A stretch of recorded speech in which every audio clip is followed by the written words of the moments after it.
by Nasiphi Nkwelo from the organization Exhibition for a Child. Nasiphi, good morning. How are you? Good morning. I'm very Let well. me Thank just you. fix the How are audio. you I want to doing? be able to hear you. I'm good. I can hear you now. Thank you so much for joining us as well and your time. I understand yesterday was a big day for you guys. Second annual, Pofke the other day, not just yesterday, the day before, a couple of days ago. Tell us a little bit more about the organization before we get into why you thought it was so important that you guys follow through with this. All right. Thank you. But I just want to quickly rectify something. The Yes, second annual Career Expo is still coming. it's It's still on the coming. 25th. Yes, 25th and 26th of May. My dates are wrong here, and I apologize for that.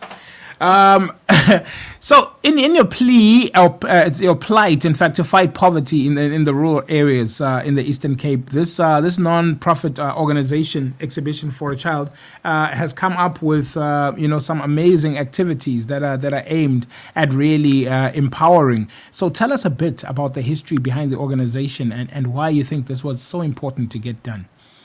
Thank you very much. And thank you for bringing me onto your platform to talk about what I refer to amazing work that you are doing across the province, because we've got a provincial footprint with my team. The NPO primarily focuses on educational based initiatives with the sole mandate to ensure that through education we alleviate poverty, and through education we bridge the digital, or rather the educational divide that over the past years, and especially during the times of COVID-19, we saw how glaring it became. So Yeah. what the organization does is we run a number of different programs to try and bridge this educational divide and empower the communities that we come from, especially, I will use as my operative word, rural development, looking at rural underprivileged schools, remote areas, because that's where we see that there's a huge gap.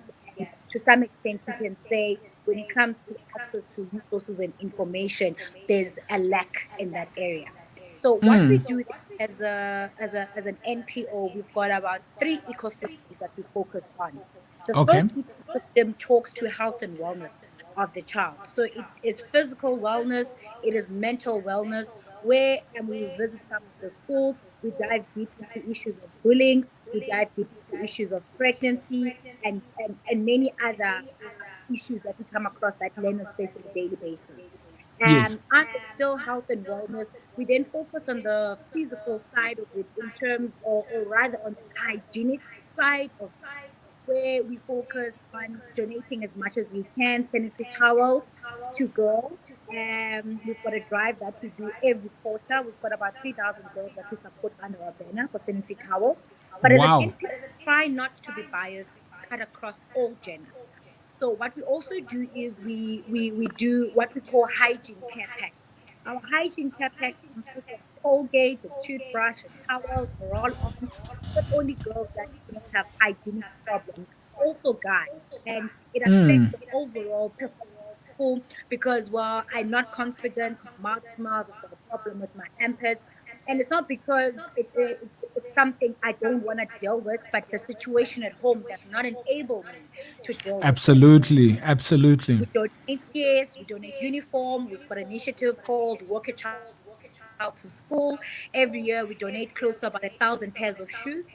As like I had said, we've got a footprint across the province. It runs from Port Elizabeth to Bizana to Matatia. We try and open to as many schools as we possibly can. So that's our and wellness umbrella. I might have left out some because we're doing quite a lot. And then we also have our ecosystem, which focuses on skills development, training and skills development. Under our training and skills development, we look at soft skills, entrepreneurial skills, agricultural skills. So, and the reason why we're focusing on these three main ones is agriculture has been evident over the past 2, 3 years, and also the location in the Eastern Cape is quite big economically from an agricultural perspective. So that's one. So what we're saying is, how about we use an already existing resource and empower our kids to take a liking and grow and see an opportunity there? And how do you expand from agriculture? For an example, we've got a couple of schools where we donate vegetables, and then we say to the schools, you must look at this in a threefold manner. One, once the seedlings or once you get your produce, how about you resell? Because we can't continue spoon feeding you and handing out. You've got 400 seedlings of cabbage, 400 seedlings of spinach, you've got 20 kgs of potatoes we've donated. How about once you've grown your produce, you start finding a market, sell locally, Okay. right? That's number one. Okay. So that's the entrepreneurial side of it. And then another side of it is to say it's one thing to empower a child while they are at school, and when they go home, they go to a dire situation. So our Right. programs overlap into the community from time to time, where we donate blankets, where we donate food parcels. And we also say to the schools they must help us identify some of the families that are in need and some of the families that are child headed so that we can support. So that's Okay. another initiative we derive from the agricultural banner. And then we've got the soft skills element. So soft skills is, we all know, it's been a buzzword. We talk about the fourth industrial revolution. We're hopping onto the Yes. digital train, but we must all not be on the train. No one must be left out of the digital train because it's the future.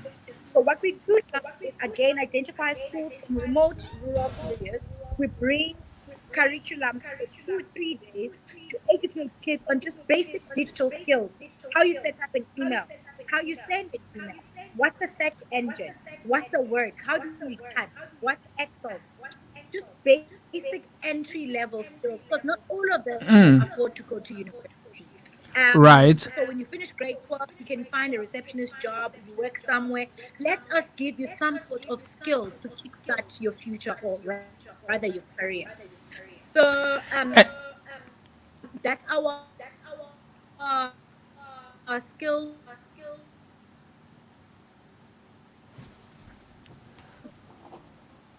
development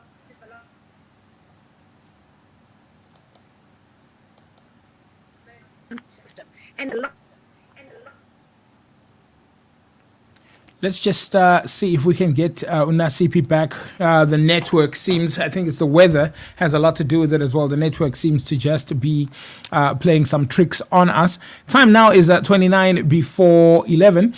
We are still on the line with Nasiphi Nkwelo. She is representing the exhibition for a child, talking to us, of course, about the background of this amazing initiative, and also why it's so important then as well that these or such exhibitions, if you will, would be taking place in rural areas, or those areas which are slightly off to the fringes compared to what is accessible in the urban areas, and the kind of access that people in the urban areas could have compared to what is currently happening now. So the upcoming, which is the second annual exhibition for a child, will then also be focusing on some of the things that we are looking into now. Nasiphi, can you hear me? Nasiphi, can you hear me? Let's just quickly see if we can get her up and running again. I do understand that. All right, I think you are back with us. Can you hear me now?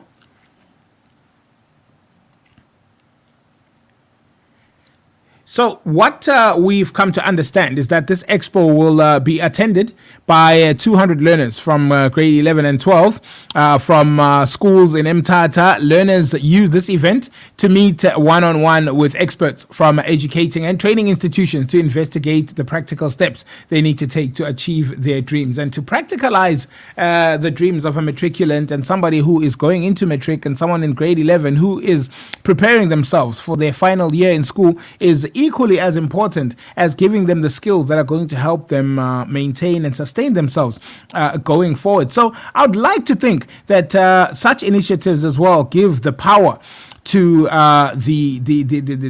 to the learner, and the power back to the hands of the people who are rightfully the ones who need to benefit from it. And also, entrepreneurial skills, so that the unemployment the curbing of unemployment could also take place.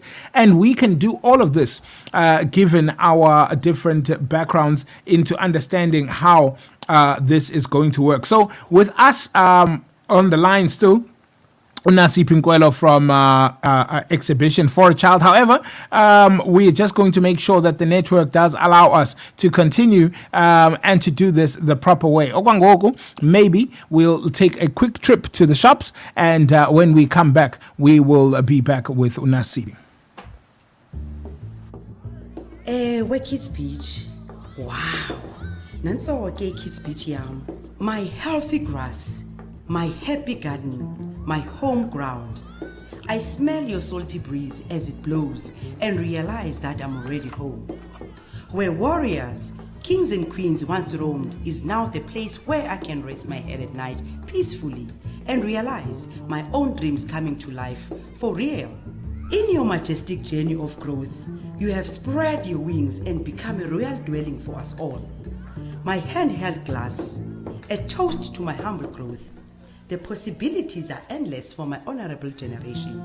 This is where my heart beats. This is Kids Beach, the place where I can reimagine my dreams. This is where I can breathe. Turning your home-owning dreams into a reality has never been easier or closer than it is right now. Let us help you make your way home. Call MHG Property Development Specialist today and secure your own piece of Kids Beach that suits exactly what you're looking for on 043 726 0551 or visit www.kidsbeachgreenestate.co.za for more information. MHG, my home gurus. Masizohlala khona mntase.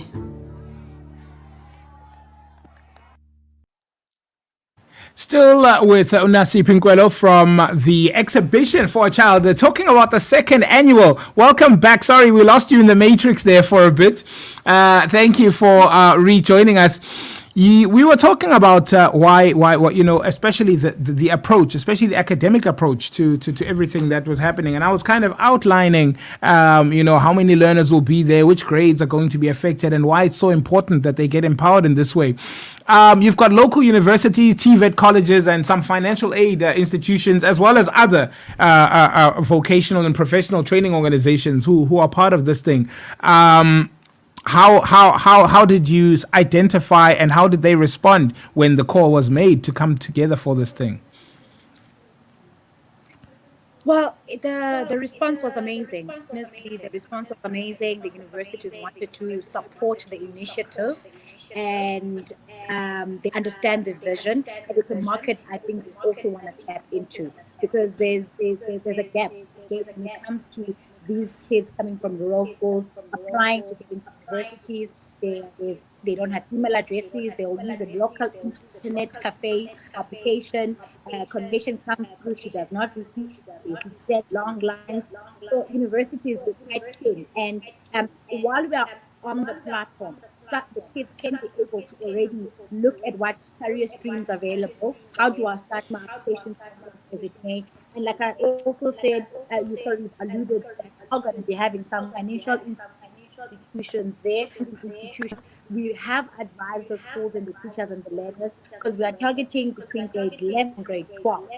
They bring their ID cards, so that on the day we can so much start the process in terms of trying to assist them the financial aid perspective, from rolling them into higher education institutions. So the response is great. We're expecting about 10 to 15 schools across the OR Tambo region to be on the day. And the program is quite interesting. We're going to be having roundtable discussions, kids fleshing out what issues they have with their peers in the audience of the Department of Education, and also other institutions that will be present. And then we're going to try and find a solution going forward to whatever problems, the issues the learners will be raised at class. Tell us about the the very first exhibition for a child that happened last year, and how because of that you learned some lessons and you have made more available in this second one, because obviously the needs that you may not have noted might have popped up right then and there, where the kids are like, hey, we're also dealing with this and we're dealing with this and we're dealing with this, and you realize, wow, we need to empower them even more in these areas. So you bring a wider variety of people who can assist. What was the response like last year, and what are some of the things you're anticipating for this year's second annual exhibition for a child? So from last year's take, one that was very glaring might have not been from the key stakeholder, which was the learner, but it was more from the teacher's side, where they said that we appreciate these platforms. We appreciate some of the initiatives that you're doing together with the department, giving us computers and laptops and so forth. It becomes a ceremonial thing, ribbon cutting. But then after that, you're not enforced. Also, you come to our schools, you teach these learners how to, be technological savvy. But as teachers, we don't know how to use these devices. Some were saying our laptops, I got a laptop, it's sitting in my wardrobe somewhere. I actually gave my laptop to my child to go to university with it because they don't use the gadget. So what issues we're going to be addressing this year is we are running a 2-day training specifically curated for teachers to try and equip them in terms of how you use these devices, so that when the learners go to them and say, I'm applying for this, I'm here, how do I do this, they are able to assist, so that there's not that gap between a learner and the teacher. And one of our takeaway from last year again, hence we then, when we are speaking with the different institutions, we said, let us start the process on site while we are there in terms of enrolling the kids. Because what was the take was they get the pamphlets, they go home with them, they've got the application forms, whatever the case may be, but then they don't follow it through, it doesn't get done. And the same problem that they had is what they have this year. So what we're going to try and do this year is to ensure that during the exhibition and the exhibition 45 minutes airtime. They say it's not enough time to do what you're supposed to do. So what we said we'll do this time, each session, let's give you an hour 45 minutes before we go back to the plenary discussions, so that you can get as much time with the learners as you possibly can. So that also the following day you can continue with some learners. But I know the schools will be rotating, so we're not going to get the same audience of learners on the second day, but we're going to try and assist as much as we can from the first day. So those are some of the things I can just think on top of my head that we said with my team. Let us try and ensure that we address them this year. I hope I answer your question in summary. Yes, definitely. Nasipi, what are some of the key moments that you guys live for when you go through these things? What are some of the success stories that you've seen come out of this exhibition for a child that keep you doing what work it is that you guys are doing now? I don't know if you heard the What? question. What what are some of the success I'm so stories sorry. The that network is so terrible. Yes, I'm saying what are some of the success stories or the highlights of this exhibition for a child initiative that excite you about the work that you're doing and keep you doing what it is that you guys are doing, given the fact that this is obviously outcome based. You do a lot at the exhibition and hope that it does affect and snowball into something that's positive for the child. Okay. Some of the success stories that we have received post the summit. One was after the engagement with the learners, they've got a better understanding in terms of what they want to do with their future, in terms of career. Where do I want to go? And also understanding that there is a broader and a bigger spectrum in terms of career opportunities out there. You don't just become a doctor, teacher, or a lawyer. There is all these new exciting careers. Well, not new, but they've always been there, but they didn't know about them. Maritime studies, oceans economics has always been there, but how are kids, getting the best of that? Secondly, is data scientists. We are living in a digital world. Oh, there's that career, stream available. I want to tap into that. So kids have a broader and an open mind now when it comes to career selection and career opportunities available, and also in terms of assisting and making life seamless and easier for them in terms of access. It has really also with the teachers, because some of the student advisors from the different institutions are there, and I know post the summit they did physical visits to certain schools where they will send out a team to go to this area. We've got five, six high schools there. Go and visit the schools. Tell kids more about what career opportunities are available. DUT has been doing that quite a lot. And it was a takeaway from this platform. So some of the things we have done is success stories and universities physically visiting these remote schools to give them information and assist where they can. So there has been growth in that manner. So give us the details, the dates, the times, and how things are going to work on the day of the exhibition. Just Is that your Nasipi, question? You're asking me to give if you details? if you can, Nasipi, give us the details of the exhibition, the dates, the times, and how things will work on the day.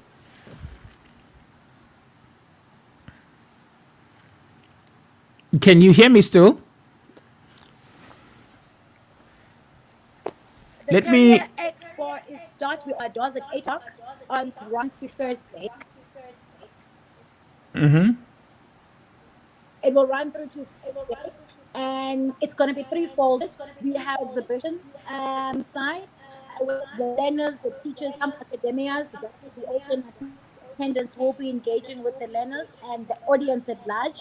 And then we've got the plenary side of it, which is presentations by different institutions, by different professionals. What we've tried to do is encompass a number of different professionals where we've got agriculture, we've got tourism, we've got hospitality, we've got technology, different industry speakers, just to talk about how their careers unfold and what opportunities are available there. So we've got those plenary sessions taking place, different debates and dialogues that will be happening during the course of the day. And then we also have the third side to what we're doing, which is the training, where we'll be training teachers for the 2 days while we're there. So that is what one would expect on the day of the summit. And yeah, we hope that people will come through in numbers and encourage our kids and motivate our kids and be part of this initiative and allowed to grow within this initiative. So that's what is to be expected on the day. And we do have also public sector speakers, custodians of the department, which is education. We're going to be having them there on the day. So to just share light and encourage the kids and encourage the professionals that will be in attendance on the day. And very importantly, where is this taking place, and what kind of precautions are being taken given the COVID situation, etc., just so that people are prepared when they make their way towards the venue. It's going to be placed at Dance Country Lodge. It's just about 22 kilometers out of Umtata. You're driving towards it. And for those that would like to attend, there is no registration fee or delegate fee. It's absolutely for free. You can visit our website to register, which is www.exhibitionforachild.za.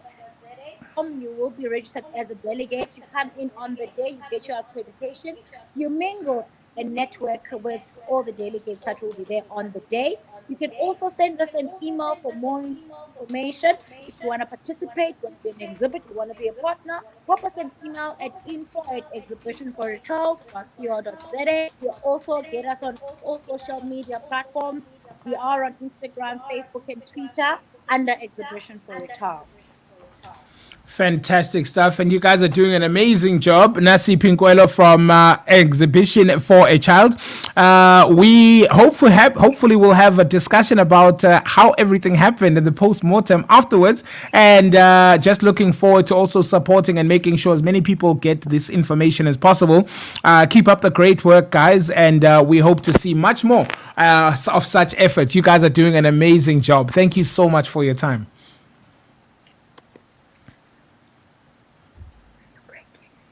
Nasiphi, thank you. You're breaking. I didn't get that. I I'm was sorry. saying thank you guys so much for your time and keep up the great work and the initiative. We will probably unpack it after it. Okay, I've lost you, but I think you can hear me. Yes. I've completely lost you there. But let me just say thank you for affording me this platform. Thank you to the listeners at home. I hope I'm not off topic. I hope you're not asking another additional question, but I've completely lost you there. Thank you very much. And I hope to see your viewers and listeners at home at the Career Expo. Ladies and gentlemen, let's see what all the